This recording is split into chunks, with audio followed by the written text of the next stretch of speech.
పలాస నియోజకవర్గంలో జరుగుతున్న రాజకీయ పరిణామాలు మనందరికీ తెలిసిందే. ఇటీవల మాజీ మంత్రి, మాజీ ఎమ్మెల్యే సీదిరి అప్పలరాజు గారి తనయుడు ఒక యాక్సిడెంట్ చేశారు.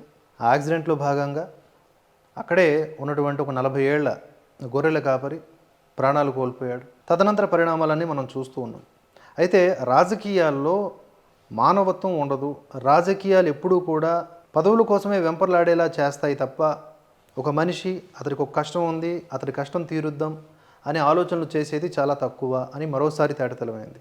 అందరూ మాట్లాడుతున్నారు అధికార పక్షంలో ఉన్న ఎమ్మెల్యే గురించి, లేదా ఇటుపక్క సీదిరి అప్పలరాజు గురించి మాట్లాడుతూ ఉన్నారు. కానీ అక్కడ బాధితుడు ఎవరు అంటే చనిపోయినటువంటి వ్యక్తి కుటుంబ సభ్యులు. వాళ్ళ గురించి ఎవ్వరికి పట్టట్ల. ఓ 2 రోజులు మాట్లాడతారు, లేకపోతే వాళ్ళ బైట్స్ అంటే బాధిత కుటుంబం బైట్స్ ఒక రాజకీయ వర్గం ఒకలా వాడుకుంటుంది, ఇంకో రాజకీయ వర్గం ఇంకోలా వాడుకుంటుంది. కానీ నిజానికి వాళ్ళ ప్లేస్లో మనముండి ఆలోచిస్తేనే కదా వాళ్ళ సమస్య యొక్క తీవ్రత అర్థమయ్యేది. నిన్న జగన్మోహన్ రెడ్డి గారు జైల్లో ఉన్నటువంటి అప్పలరాజు గారిని పరామర్శించడానికి పోయారు. మరి ఇక్కడ మెయిన్ ఏంటంటే ఆ 40 ఏళ్ల చనిపోయిన వ్యక్తి కుటుంబం కదా, వాళ్ళు పేదవాళ్ళు కదా, వాళ్ళని కూడా కలిస్తే తప్పే ఉంది. రాజకీయాలు ఉండవు కదా ఇక్కడ. అధికార పార్టీ వెళ్ళి కలిసింది, ఒక 5 లక్షలు ఇచ్చేసింది, అయిపోయింది. మీరు ప్రతిపక్షంలో ఉన్నారు కదా, మీరు కూడా వెళ్ళి కలిస్తే ఎంత బాగుంటుంది. ఎందుకు కలవలేకపోయారు? పైపెచ్చు బయటకు వస్తున్నటువంటి సమాచారం ఏమిటి అంటే, చనిపోయినటువంటి వ్యక్తి భార్యకి అంటే 1 లక్ష రూపాయలు ఇస్తాము, మీరు మా ఇంట్లో పని చేయండి, పనామెగా ఉండండి అని ఒక ఆఫర్ ఇచ్చారంట. నిజంగా అందులో వాస్తవం ఉంటే అంతకు మించినటువంటి దౌర్భాగ్యకరమైనటువంటి పని ఇంకొకటి లేదని నేను చెప్తాను. అది అప్పలరాజు గారు చేశారా, అప్పలరాజు గారి క్వార్టరీ నుంచి వెళ్ళిందా ఆ యొక్క ఒప్పందం అనేది మనకు తెలియదు. కానీ చాలా అమానవీయమైనటువంటి చర్య అది. చనిపోయిన వ్యక్తి అక్కడ మేజర్ డ్యామేజ్ అది కదా. సరే, ఒక తండ్రిగా ఆ కొడుకు కూడా గాయాల పాలయ్యాడు కాబట్టి, యాక్సిడెంట్ చేసినటువంటి కొడుకు, అతడి పట్ల ఆటోమేటిక్గా మనకి మోహం ఉంటుంది. అతడి యొక్క ప్రాణం, అతడికి ఉన్నటువంటి బాగోగులు చూసుకోవాలనిపిస్తుంది. కానీ గంట తర్వాత 2 గంటల తర్వాత రియలైజ్ అయ్యి వెంటనే ఆ బాధిత కుటుంబాన్ని పరామర్శించుంటే అప్పలరాజు గారు నెక్స్ట్ లెవెల్ ఎక్కడో ఉండేవాళ్ళు. అంటే మన వలన తప్పు జరిగినప్పుడు తప్పు జరిగింది అని చెప్పి సరెండర్ అవ్వటంలో కూడా ఎంతో పరిపక్వత ఉన్నట్లుగా, అలాగే ప్రజల నుంచి కూడా ఒకంత మంచి సానుభూతి కూడా వస్తుంది. ఇతను సరే పొరపాటు చేశాడు, కానీ దానికి రియలైజ్ అయ్యి ఆ బాధితుల పక్షానే ఉన్నాడు. అపోజిషన్లో ఉన్నా, లేకపోతే అతను అధికారంలో ఉన్నా అతని తీరులో మాత్రం మార్పు లేదు అని అనుకుంటారు కదా. అనుకునే అవకాశం కేడర్కి కూడా దొరుకుతుంది కదా, అది ప్రచారం చేసుకుంటారు కదా.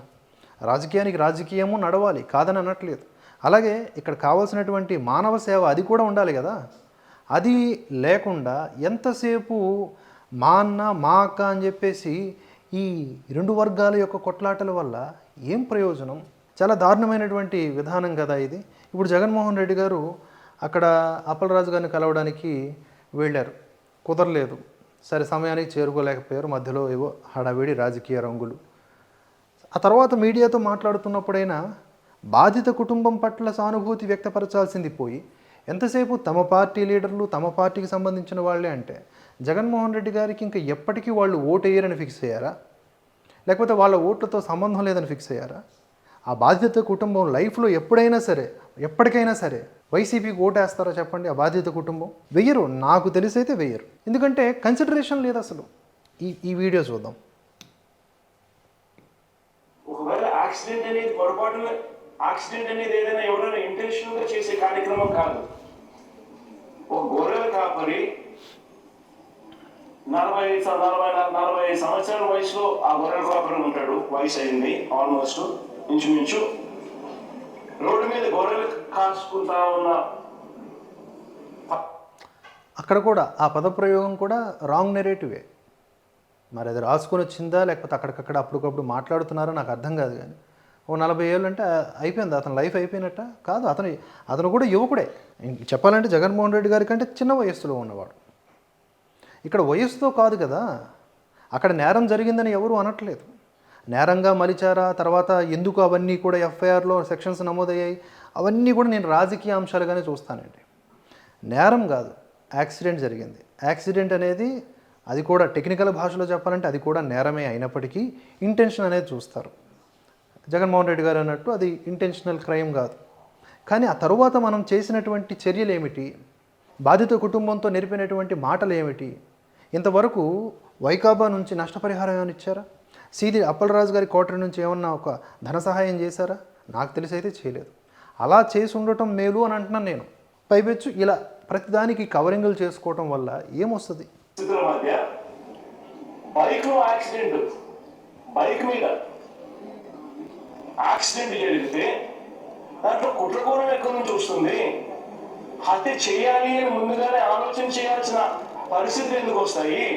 ఆ మనిషి ఎవరు పరిచయం కూడా లేదు. ఈ మనిషి, ఈ పిల్లాడికి, వీళ్ళకి ఎవరికి పరిచయం కూడా లేదు. ఆ మనిషి ఈజ్ జస్ట్ పెడెస్ట్రల్. ఒక దారిని పోయే నడుచుకుంటూ పోయే ఒక వ్యక్తి. అన్ఫార్చునేట్ గా జరిగింది. చెయ్యాలనే ఉద్దేశం ఎవరికి ఉండదు. అలాంటి అన్ఫార్చునేట్ గా జరిగిన ఒక ఘటన పట్టుకుని ఈ పిల్లలు కెరీర్ను నాశనం చేయాలని చెప్పి ఆలోచన చేయడం ఎంత మటుకు ధర్మం? ఓకే, ఆ పిల్లాడి గురించి మాట్లాడడం అంటే దాన్ని బేస్ చేసుకొని రాజకీయాలు చేస్తున్నారనే పాయింట్ని అడ్రస్ చేయడం అనేది నా దృష్టిలో సెకండరీ కావాలి. ఫస్ట్ మనం మాట్లాడాల్సింది చనిపోయిన వ్యక్తి గురించే. అది తప్ప అన్నీ మాట్లాడుతున్నారు వైకాపాకు సంబంధించిన వాళ్ళు. అది తప్ప అన్నీ మాట్లాడుతూ ఉన్నారు టీడీపీ వర్గీయులు కూడా. జస్ట్ ఒకసారి వెళ్ళి పలకరించేసి వచ్చేయటం కాదు, శాశ్వత ప్రాతిపదికన వాళ్ళకి ఏం న్యాయం చేస్తున్నారు. ఎందుకంటే పెద్ద పెద్దోళ్ళు చేసేటటువంటి తప్పులకు చిన్న చిన్న వాళ్ళు బలయ్యేటప్పుడు వాళ్ళని ఎవరు పట్టించుకోరు అని మరొకసారి తేలుతోంది. కనుక అలా మళ్ళీ జరగకూడదంటే వాళ్ళ పట్లనే నిలబడాలి, వాళ్ళ పక్కనే మనం చేరాలి. అది కాకుండా ఏదేదో జరుగుతూ ఉంది, అది చెప్దామని నా ఉద్దేశం. ప్రెస్తో మాట్లాడుతున్నప్పుడు కూడా జగన్మోహన్ రెడ్డి గారి నోట వెంట ఆ మాట రాలే. ఏ మాట? బాధిత కుటుంబానికి పరామర్శ అనే మాట రాలా. వాళ్ళకి ధైర్యాన్ని ఇచ్చేటటువంటి ఒక్కటంటే ఒక్క పదం రాలేదు. ఇది శోచనీయమా కాదా? మీరే చెప్పండి.